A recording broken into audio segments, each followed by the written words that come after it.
आपण बघत आहात DPA न्यूज मराठी, शोध सत्य बातमीचा।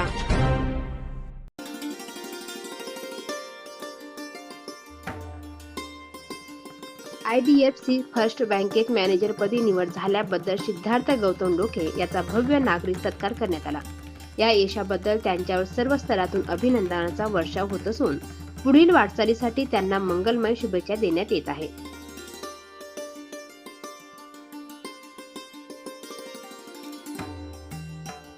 या सत्कार समारंभात विविध मान्यवर, नागरिक, मित्र, परिवार व कुटुंबीय मोठ्या संख्येने उपस्थित होते।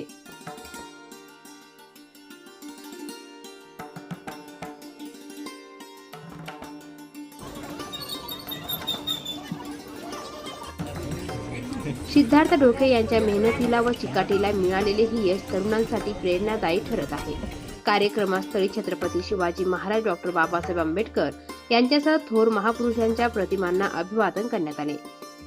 हितासाठी आणि सुखासाठी झटणाऱ्या समस्त क्रांतिकारांना, समाजसेवकांना माझा त्रिवार वंदन। मी सौ छायाश्रीमंत साळवे, म्हणजे आजच्या सत्कार मूर्तीची लाडकी आत्तू बर का, माझ्या मनानेच। सिद्धार्थला मी फार म्हणजे आता 10-15 वर्षापासून ओळखते। तो खूप शांत स्वभावाचा आहे आणि मेहनती मुलगा आहे। तो कधी कोणाची शब्द टाळत नाही, कधी कोणाचा अपमान करत नाही आणि एकदम शांत स्वभाव असल्यामुळे त्याची एकाग्रता कामात लागते, ते आपल्या समोर आहे। आणि या सगळ्यांच्या मागे भाऊची मेहनत आहे, पण वहिनीची जास्त मेहनत आहे। भाऊ आपल्या समस्त भारतीयांसाठी बॉर्डरवर लढत होता, तेव्हा वहिनी घराची धुरा सांभाळत होत्या।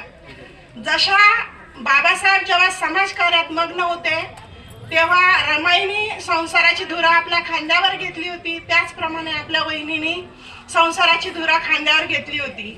वहिनीचा संघर्ष मी अगदी 10-15 वर्षापासून बघते।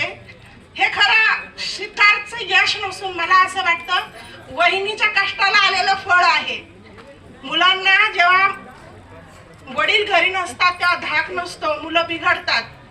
पण मी भाऊच्या कुटुंबाबाबत फार वेगळं चित्र बघते की वहिनीने त्यांना डिसिप्लिन मध्ये ठेवते। मी नेहमी हसत म्हणा किंवा मी त्यांचं नावच ठेवलं डिसिप्लिन कपल म्हणून। ते फार डिसिप्लिन मध्ये राहतात, सगळ्यांना सांभाळून घेतात, सगळ्यांचे मन राखतात, सगळ्यांचा मान सन्मान करतात आणि त्याचप्रमाणे मुलांना जीव लावतात, तसं त्यांना स्ट्रिक्ट ठेवतात। अजिबात लाडाने वेडे केलेली मुलं नाहीयेत हे।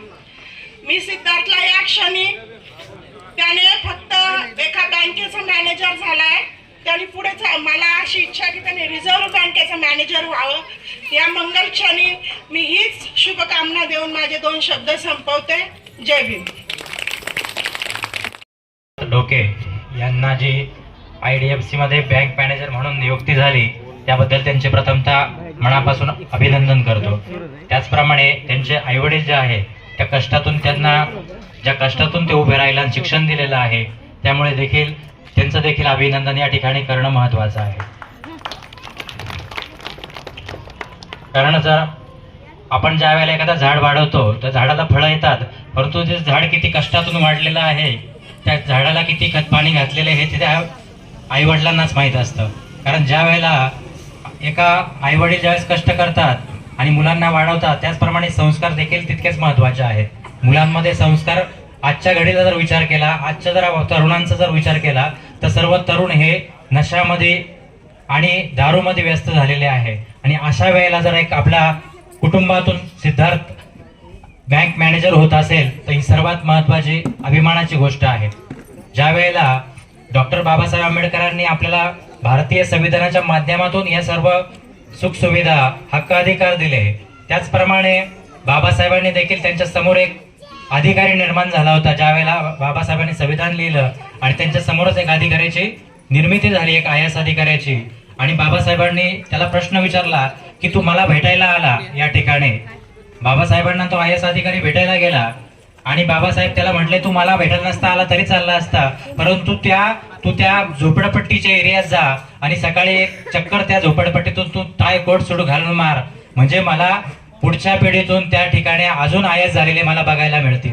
आणि म्हणून मला या ठिकाणी तुम्ही IDFC मध्ये सिद्धार्थ बँक मॅनेजर झाला आणि त्याचा या ठिकाणी छोटेखानी सत्कार जो होता आहे तो महत्त्वाचा आहे. कारण या ठिकाणी बसलेली जे मुलं असतील किंवा इतरही मुले असतील त्यांना देखील त्याच्यापासून प्रेरणा मिळणार आहे आणि ते देखील त्याच्यासारखे पुढे जातील. त्याच्यामुळे या ठिकाणी हा जो सत्काराचा कार्यक्रम घेतला हा देखील महत्त्वाचा आहे. या ठिकाणी मला बोलण्याची संधी दिली त्याबद्दल सर्वांचे धन्यवाद. त्यांना प्रकृती उत्तम आरोग्य देव आणि पुढील वाटचालीस खूप खूप शुभेच्छा. धन्यवाद. ध्येय देशासाठी, ध्येय स्वतःसाठी, ध्येय समाजासाठी.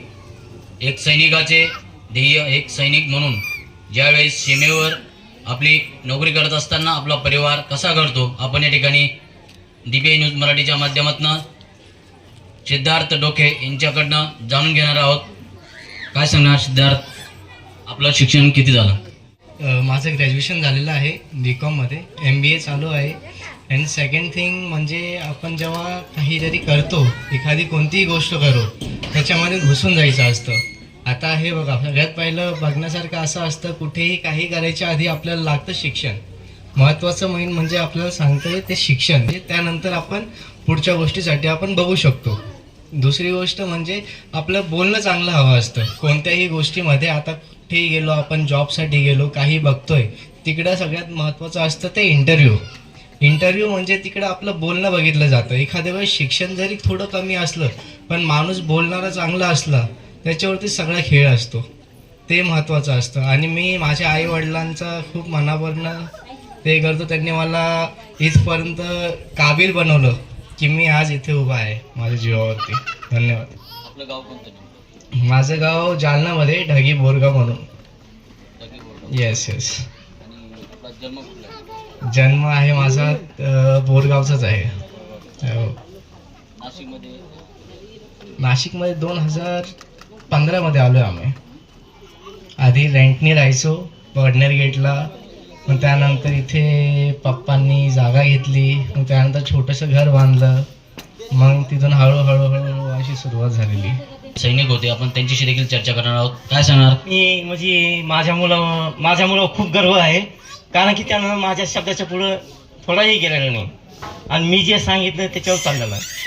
त्यामुळे मला त्याचा अभिमान आहे आणि असं वाटतंय की त्याने आणखीन प्रगती करावं, चांगलं मोठ्या आकाशाला जग घ्यावं अशी माझी इच्छा आहे. ज्यावेळेस आपण सीमेवर असताना तो या ठिकाणी शिक्षण घेऊन मोठा होतो. अनेकांची सैनिकांची मुलं आपल्याला माहिती आहे ती वेगवेगळ्या क्षेत्रात जातात. तो मॅनेजर क्षेत्रात गेला. काही सैनिकांची मुलं सैनिक होतात आणि आपला मुलगा एक मॅनेजर झाला. काय सांगा? हां, ती वेगळीच फील्ड आहे. कारण की माझी बी इच्छा होती ना फौजमध्ये जावं, भरती व्हावं, पोलीस व्हावं, काहीतरी व्हावं. पण ते वेगळंच फील्डमध्ये म्हणजे त्याची बी इच्छा होती जाण्याची. पण त्याचं BCom केलं त्यांनी. मग ते याच्यामध्ये गेलं होते बँकेमध्ये. आपण एक सैनिक असताना देशाच्या सीमेवर आपण ज्यावेळेस नोकरी करत होता त्यावेळेस आपल्या मुलाकडे आपलं लक्ष कसं होतं? म्हणजे माझं काहीच नाही. सगळ्यात मेन गोष्ट म्हणजे त्याच्या मम्मीचं. जे बी काय केले त्याच्या मम्मीनेच केली.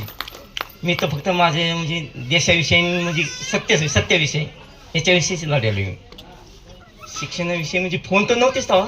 म्हणजे ज्यावेळेस भरती झालं त्यावेळेस फोनच नव्हते आमच्याकडे. लेटर होता. लेटरमध्ये महिन्यातून एक लेटर यायचं. तरी पण म्हणजे सगळं म्हणजे एक वर्ष राहिली होती फौजमध्ये. तर म्हणजे आमचा एक कर्नल होता दादरचा, शेट्टे साहेब. आपण फौजमध्ये कधी भरती झाला होता आणि आपलं शिक्षण किती? मी 1995 मध्ये भरती झालो होतो. नोव्हेंबर 1995 मध्ये. आणि माझी 12वी झाली नाही माझी.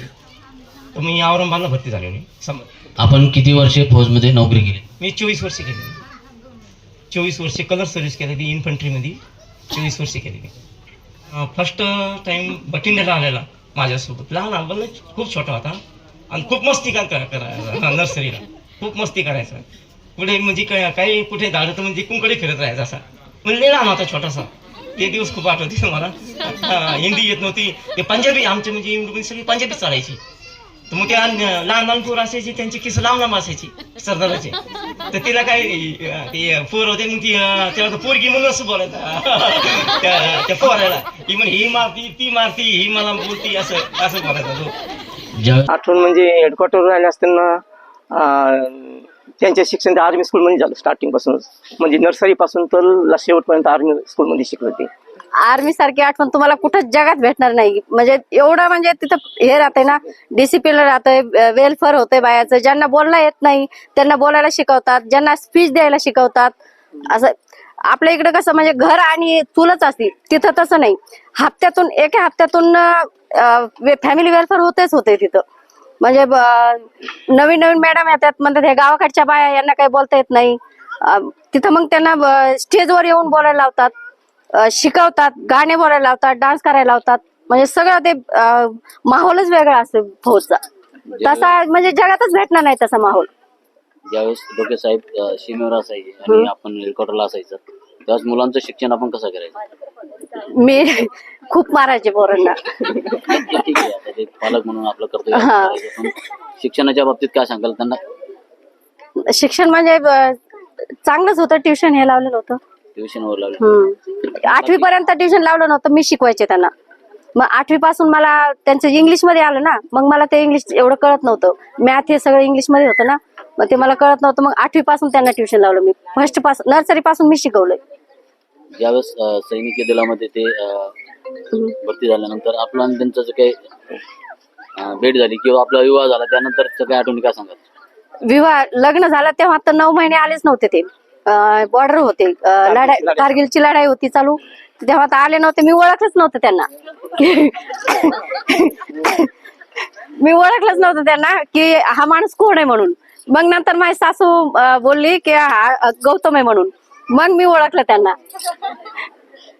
आपल्याला किती मुलं आहेत? 2 मुलं. 2 मुलांचं आपण शिक्षण पुरेपूर पूर्ण केलंय. काय हो. सांगाल त्याच्याबद्दल? एक सक्सेसफुल म्हणजे गर्व वाटतोय. गर्व वाटतो. हा, आणि त्यांना काय सांगाल, तुमच्या मुलांची काही एक आदर्श निर्माण केला आहे अजून म्हणजे प्रगती करावा, अजून उंच याच्यावर जावा, शिखरावर. दुसरा मुलगा काय करतो? लॉ करतोय. तो लॉ करतो. हा, आता फर्स्ट इयर आहे. हा, म्हणजे फायनल आहे याचं. हा एक गर्वाची बाब. हा. आपण बघू शकतो DBA न्यूज मराठीच्या माध्यमातून एक मुलगा, सैनिकाचा मुलगा, एक मॅनेजर आहे बँकेत सध्या, त्याचाच आज सत्कार समारंभ आणि सोहळा या ठिकाणी होता. दुसरा मुलगा लॉ करतोय वकिलीमध्ये. एक विशेष बाब आहे, म्हणजेच शिका आणि संघटित व्हा आणि शिक्षणाकडे जाण्यासाठी मार्ग जो काही भारतीय घटनेचे शिल्पकार परमपूज्य डॉक्टर बाबासाहेब आंबेडकर, महात्मा फुले, माता रमाई, माता भीमाई, तसेच सावित्रीबाई फुले यांनी जे काही मार्ग दाखवले, त्या मार्गाने आज अक्षरशः एक सैनिकाचा परिवार पुढे जाताना दिसत आहे. एक मॅनेजर तर एक वकील, ही एक आदर्श बाब आहे. आपण बघत होतो त्यांचा सत्कार समारंभ सोहळा DBA न्यूज मराठीच्या माध्यमातून. ताज्या घडामोडी व अपडेट जाणून घेण्यासाठी आताच DPA न्यूज चॅनलला सबस्क्राईब करा आणि बेल आयकॉन क्लिक करायला विसरू नका.